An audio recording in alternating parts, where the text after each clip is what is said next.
மார்கழி மாதத்தில் செய்ய வேண்டியவை என்னன்னு இப்போ பார்க்கலாம். மார்கழி மாதம் மற்ற மாதங்களை விட கொஞ்சம் சிறப்புமிக்க மாதமாக தான் இருக்குது.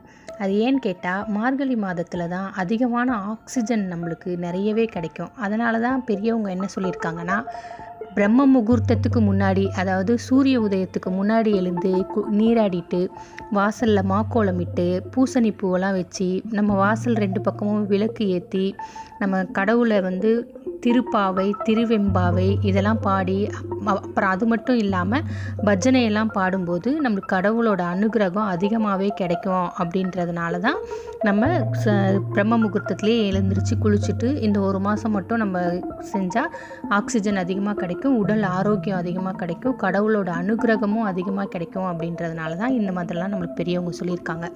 அது மட்டும் இல்லாமல் இந்த மாதத்தில் திருமணம், இந்த மற்றபடி எந்த நிகழ்ச்சியும் அவ்வளோவா பண்ண மாட்டாங்க.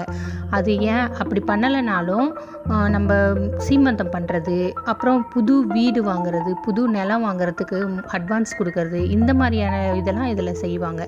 மற்றபடி மார்கழி மாதம் பீடை மாதம் சொல்கிறாங்க, அப்படிலாம் கிடையவே கிடையாது. மார்கழி மாதத்துலேயும் நிறைய சிறப்பம்சங்களும் இருக்குது.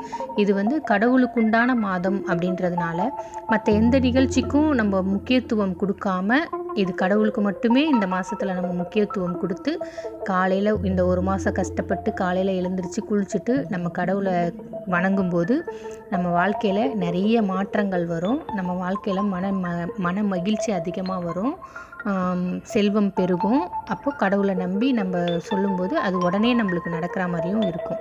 அதனால் இந்த மார்கழி மாதத்தை மிஸ் பண்ணாமல் எல்லோரும் காலையிலே எழுந்திரிச்சு கடவுளை சிறப்பாக தரிசனம் பண்ணுங்கள். கோயிலுக்கு போகிறவங்க போங்க, இல்லை வீட்லேயே விளக்கேற்றி சாமி கும்பிட்றவங்களும் கும்பிடுங்க. நம்ம உடல் ஆரோக்கியமும் நல்லா இருக்கும், மனசுக்கும் நிம்மதியாக இருக்கும். ஏதோ எனக்கு தெரிஞ்சது நான் சொல்லியிருக்கேன். பின்பற்றுங்க எல்லாரும். நன்றி, வணக்கம்.